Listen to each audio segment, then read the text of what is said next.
ng ating bayan. May mga taong naghahanap ng katarungan, may pawis at luha sa bawat kamay. Umaasa sa bukas na may liwanag na tunay. Mayaman man o mahirap ang kalagayan, pare-pareho dapat ang karapatan. Ang batas ay hindi dapat piring sa mata, dapat ang katotohanan ang siyang manguna.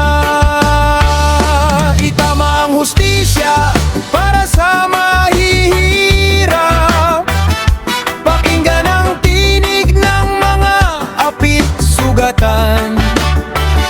Hindi dapat pera ang sukatan ng laban, ang bawat tao'y may dangal at karapatan. Itaas ang kamay para sa katarungang tunay.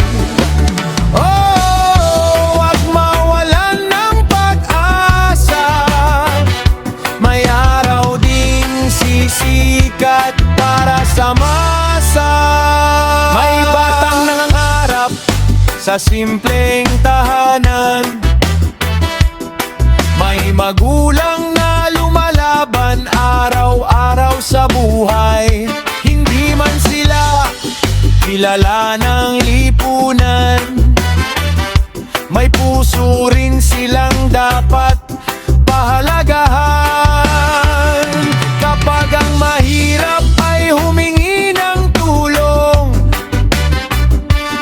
sana'y marinig, sana'y matugunan. Huwag hayaang ang katotohanan ay malunod sa ingay ng kapangyarihan at kayamanan. Ang hustisya ay para sa lahat, hindi lamang sa may hawak ng batas. Kung tama ang hangarin at malinis ang